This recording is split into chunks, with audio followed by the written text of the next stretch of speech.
Voilà, merci très cher internaute. Bonjour, bonsoir. J'espère que vous allez bien. Un grand merci à tous qui se sont abonnés sur notre chaîne globale Télévision Moscou et à ceux qui ne se sont pas encore abonnés, allez-y, vous abonner et faire abonner aussi les autres. Donc, et puis n'oubliez pas d'activer la cloche de notification pour ne pas rater nos prochaines vidéos. Donc voilà. Aujourd'hui, nous allons essayer un peu de parler sur Holandi, donc le tout dernier opus de l'artiste Inosbi. Donc voilà. Donc avec cet opus, nous allons essayer un peu d'approfondir, si je peux dire, approfondir, disons, un peu notre analyse sur ça, surtout sur la thématique de son clip. Nous serons vraiment un peu large par rapport à clip naïe. Donc voilà. Avant tout d'abord d'entamer notre sujet du jour, je tiens à remercier tous les gens, tout le monde, tout oyo basutenaka Global Télévision Moscou, to Pesibino, vraiment grand merci en particulier. Donc il y a Aimé Makabi Scofield de mon ami, merci vraiment na Nyoso tout. Donc voilà, et puis pourquoi pas à Claude Lou Kebakwe no l'homme de jugement par défaut. Donc voilà, merci beaucoup bandeko Nyoso tout biso tout to yebi to vandaki devant baitando biso tout to moni ndenge vraiment Holandi ya Inos Bi epesi vraiment boulot yeke bato belé balobi ke Inos Bi a boakeli artiste moko congolais mbwakela. Donc toyebi biso nyonso tout mwana muke alite toyebi ndenge makambo ya musique ya Congo ekendaka kande na esaka bino makambo ya kobwakela na lobaki yango na émission uta ekoleka ke makambo ya kobwakela ebanda nango lelo te ebanda kala. Donc ezala soko okei oke na États-Unis oke na ba France wana ba rap français rap américain makambo kobwakela ezalaka nango déjà soto bito zonga pe na mboka na biso ba ene o basala musique na bango pe ba pratika ba je wana ya kobwakela na bambwakela na ba opus kaka ndenge ezalaka ezali eloko ya sika te tolobaka yango toujours ke ezali eloko ya sika te na yango wana lokola tozala vraiment kaka lelo na Holandi tomoni déjà ezokende déjà na mwa vitesse moko boye bato ebele bazo tala yango déjà je pense qu'il atteindre déjà 2 millions de vues si je me trompe pas note kotala yango ezali na ba 800 na tongo mais nayebi te siko soki ekokisi déjà combien vu que vitesse wana ezokende ezolakisa quand même que artiste azomata vraiment kitoko toko rappeler bato bayeba ke Inos Bi yo pe esalaki tour ya monde ya planète mobimba bato tout babinaki yo pe eloko ememaki ye na BET Award azalaki nominé. C'était par rapport ya opus wana, par rapport ya tube wana, par rapport ya hit wana yango ne memaki vraiment kuna na BET Award. Donc tokoyebisa bino ndenge ezala et comptabilisaki une affaire ya ba 100 millions de vues sur YouTube. Donc eza eloko moko ya mutu ya autre kolinga pe ba artiste tant osali déjà une affaire à 100 millions de vues na YouTube, il faut normalement pe nombre de vues wana esali na YouTube to mona résultat nango positif na ba plateforme nyonso ya téléchargement. Vous comprenez? Ce qui te moni déjà YouTube et beti bongo, il faut na ba plateforme pe à téléchargement azuelanga ta single d'or ezali lo mora bien. Mais toujours mona quand même ma besara pa na biso ba congolais ba fanatique toujours yeba vraiment ndenge to ko soutenir ba artiste na biso te. Ya bomoni na ba émission tout na salaka ya 100% Ferregola to lingara toujours to meka ko surmonter loko wana bandeko nyonso tout ba congolais nyonso tout ba yeba ba adopter système wana ya ko somba artiste. Inango wana lora to zala wana to senga na ba golwa nyonso tout bo somba bo continuer toujours ko sala ba souscription na bino pour na avantage ya artiste. Toyebisi bino lelo ke tokoyokisa bino audio ya ndeko na biso Inos Bi ndenge amekaki ko expliquer ke na nzembo na ye Holandi abwakeli mutu moko te vraiment mbwakela to pe libanga ndenge ezalaka astololi mutu moko te ezali ba inspiration moko oyo ekomelaki au quotidien. Donc alekaki na radio moko na Goma wana to pesi vraiment merci beaucoup na Eric ndatindelaki biso audio wana depuis Goma. Donc tokoyokisa ngo ba fanatique nyonso tout balingaka la bonne musique tokoluka toyebisa ngo toyebisa bato nyonso tout batika équivoque wana batika ba spéculation que Inos Bi abwakeli ene moko mbwakela. Donc voilà, tozo ki sabino yango tokozonga toko révéler makambo ebele na kati ya clip wana. Lelo to elikaka mingi clip. To elikaka siko mingi clip, message nini inonce bi na kati ya linga pesa biso comme message. Toyoka audio oyo inonce bi ndenge ameki koloba par rapport ya opus na ye. Et puis tozo toyoki et puis to commenter ka ndenge za. Tole. Oui, le débat. Unajua maisha yetu ya kila siku wakati uko napita mabitu unapanda au unashuka, kuna kwaka toujours madeba zenye haziishake, sababu watu wanapendaka kuongea sana maisha za watu. So mie ile ni façon ya nilipenda vema hii nyimbo kila mtu mwataweza ajiretrouver amo njo, lakini mimi naanja na gizi malgré watu wanafanyaka madeba ku maisha za watu wengine, lakini mwenye peke ni concerne yenjo anaiwaka kweli asa alisha gagner combat yenye kuna mene. C'est un peu ça l'idée ya chanson. Kama Holandi nani njo analanda, en tout cas haiko mtu moya spécifiquement, lakini gizi mina semaka, unajua mina jinspiraka toujours na maisha yetu ya kila siku tunapita mu vyenye viko autour yangu na bibina kwa autour ya kila mtu mu maisha. Donc nasema mukartie unakwako kuna nipinga, lakini chini uko unanifata na wewe peke moro yako unajua. Donc message yayo njo ile, haiko mtu mwa specific, lakini ni situation inafikiaka batu yote en tout cas. Surtout chez par exemple mu muziki, mnajua wakati uko unafanya mabitu unakuwa kama débat zenye azishake, et donc c'est un peu ça. Donc voilà, boyoki ndeko ndenga meki koloba. Donc moi Swahili mukie obiso to yebi. Donc il faut qu'on comprendre nakati kuna déjà ya alobelo moko ayiko mutu moya spécifique. Donc ezana mutu moko te nakati wana o ameki ya meki kolobelela. So bolandi pe bien lobisu nakati ke.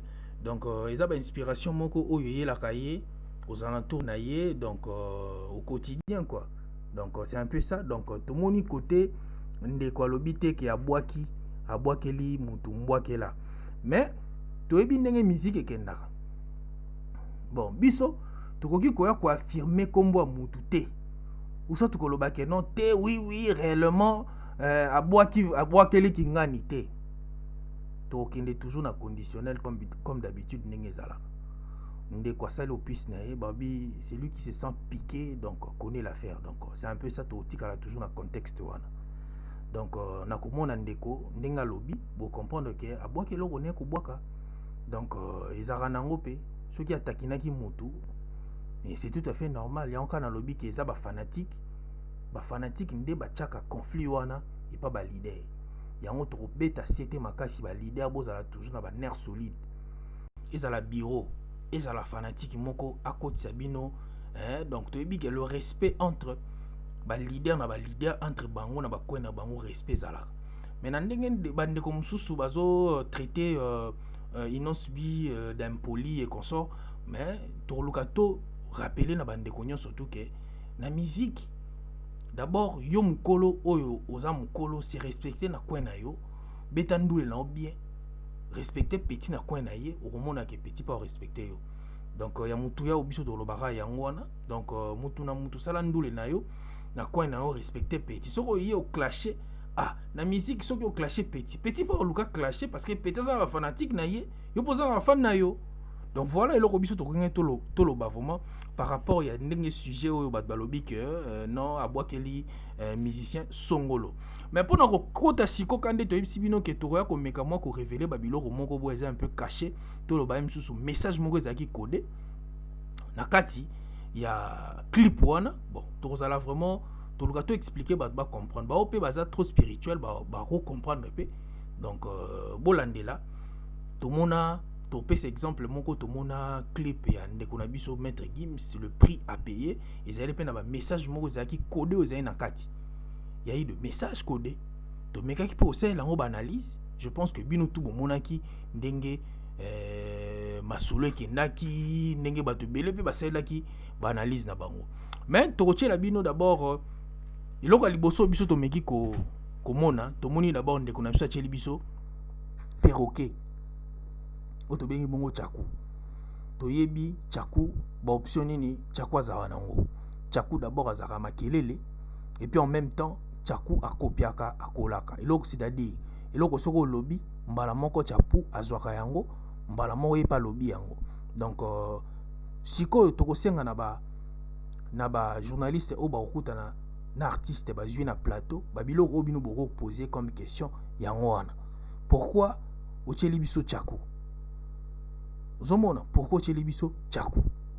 Tokoloba pe eloko mususu pe créer moi polémique et ça par rapport à ndenge ndeko komaki keno bitumba ya ba tigre ndeka kota raté. Nani nendeke nani tigre. Lelo tomoni ba fanatique ndenge bakomi ko sangisa. Donc quand ndena yibisa bino na ebandelike. Ba fanatique bazaka wana toujours pour na ko créer moi créer moi polémique entre ba artistes et puis consort. Yango to beti sous CT bandeko na biso ba artiste bozala vraiment na ba nerf solide. Bokoya koya vraiment te parce que eko sopabino men to moni quand même que ba makelele wana nyonso tout ezo suka pa ba fanatique et puis na ba certaines journalistes et chroniqueurs nde bazo meka moi ko marteler vraiment makasi na affaire ango. Eloko alimi balé obiso to remarquer na kati ya clip wana to moni batu 6 garçons et puis une fille na milieu à 3 garçons à gauche, 3 garçons na droite na ye et puis ndeko mwasi asimbi ntaba. Déjà comment na babiloko nyonso tout c'est-à-dire si bobo mona on a spiritualité bo comprendre que et balingi ba sacrifier ceux qui balingi ba la sacrification et eloko moko tel na ba secte belé na ba loge belé bino boyebi batutu bayebi ndenge kendaka toujours ezalaka na ba pratique ya boye. Donc bo vandi bo telemi mutu moko asimbi nini ebwele moko bakokata kingo to ntaba to meme to mona rango na ba film belé to mona pe na ba film ba karashika ba film nigérien to mona yango.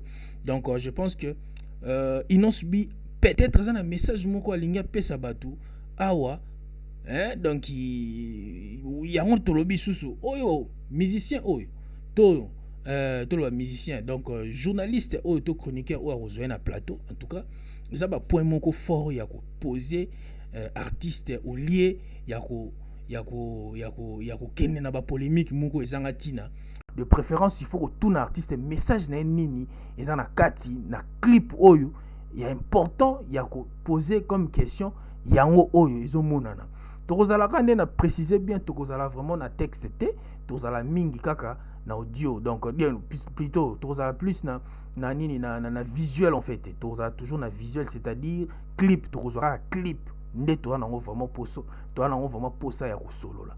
Donc yango na kati ya clip eloko biso to meki ko remarquer yango wana. Donc plus pona ko kende lisusu plus loin tokoluka to ebisa bino que si tu habites au compter, boebi bino tout chiffre 7. Je pense que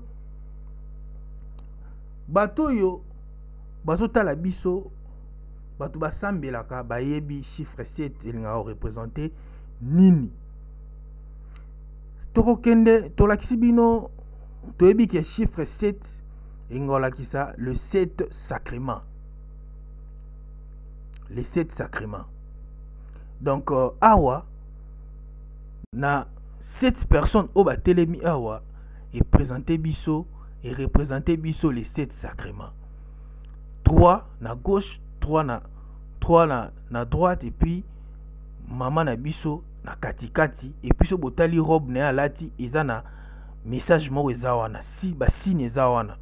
Yango soki bokutani na artiste na bandeli lisusu ba journaliste bino boza na kini kuna bo poser ye ba question oyo eza important ya koloba soka kimi yango ye moko yebi eloko nini oyo ya kimi toye ko révéler ka ba biloko moko un peu za codé o bato belé ba yebi te déjà to expliquer bino comment na bango nde bongo ba simbi ntaba et kisaka signe ya sacrifice bali ba sacrifier parce que ba simbi ebwele bato belé ba omona ntaba mais bato belé pe ba na ndenge na bango ya omoni la makambu biso loko biso to moni yango wana pona ko expliquer bino le 7 sacrements yango yo wana eza les 7 sacrements na les 7 sacrements toza na baptême toza na confirmation toza na réconciliation toza na mariage toza na eucharistie toza na ordre et puis toza na sacrement des malades.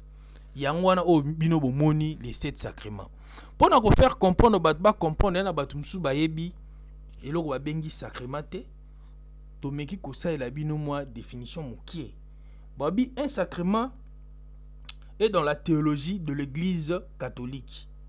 Babi un acte pour que Dieu agisse de manière invisible. Donc voilà, on est à toloba définition. Moi muke o biso tomeki kosa la bino nini tomeki kosa la bino moi définition moi muke. Ce botali na les 7 sacrements bakomi naître et grandir. Ce qui makamona tu es na métaphysique. Je pense que bateau baza trop spirituel bako comprendre. Je pense que bateau baza trop spirituel bako comprendre makambo yo biso toye ko solo la lelo. Donc to zalara wana na ba débat inutile te. Luka ko approfondir analyse na yo, zwata na yo ya osala analyse ya kotala eloko ndeko a présenter na public avant oleka obandolo ba makambo ebele. Donc c'est très important quand neto loba bato ebele pe balobi te mais ndeko akoti ba masolo biso to ebite. To lobi te ndeko na masolo parce que toza na preuve moko te. To sali analyse ndenge biso to moneli. Et puis to kosenga na bato ba comprendre que analyse na biso to sali ezo engagé kaka biso. Eza selon biso. To sengi pe bato ba accepter yango te. To lobi pe te ke bato ba mona yango ke no oui eza ya solo parce que biso to lobi. To préciser bien eza selon biso to meki komona ndenge biso to moneli. To meki ko approfondir yango po bato ba comprendre au moins ba comprendre piste o biso to yeli bato ba comprendre au moins que trésor azwa ki temps na ye ya kosala investigation po aleka na écran po expliquer yango. Yo pe ndeko à part ba biloko biso to moni so yo pe moni mususu ezali vraiment visible o koki ko expliquer yango o bengi biso numéro na biso yango wana soko za na makambo mususu koki koloba par rapport ya ndenge biso to sololi numéro na biso yango wana benga biso. So pour l'ingi tout ça les missions au révéler sous makambo ebele to ko ça une mission en direct et puis et vous allez le moko ya bien. Donc voilà yango wana vraiment eloko biso to aki vraiment mingi ko solo là. Donc to zalaka wana biso to zalaka mingi wana pona ko sala ba analyse moko un peu approfondie quand neto yesaka bino biso to so sala o ezo la biso to so copier mutu moko te. Donc to lobi pété ba copier biso ba copier ka eloko eza bien. Donc c'est un peu ça se peut beaucoup copier biso et ça na on m'a bêté. Donc beaucoup comprendre que donc global les chaînes moko professionnelles et puis les chaînes moko promotionnelles. Donc voilà to simbo te na batu nyonso tout hein oyo ba soutenir global bon continuer toujours ko soutenir biso. C'est bon moment que to kenda ki nango vraiment un peu large ou soit to déborder qui une émission bon comprendre hein munoko ebetara nango pe libaku hein donc munoko ezala makolote ebetara pe libaku to lukande to sala ba débat moko ou soit to sala ba analyse moko o ezo sunga hein e sunga batu muta moya ya tali analyse na wa zupe lo moko pe akei ya ngwana nde ya mutuya. Donc voilà na pesi mbote na batu nyonso tout batu tout o balinga global. Donc batutu boza ebele donc batutu et puis ba partenaire na biso to pesi bino vraiment ba grand merci ebele. Donc on se retrouve prochainement na ba édition na biso mususu kaka ndenge vraiment ezalaka quoi. Merci, à très bientôt, bye bye.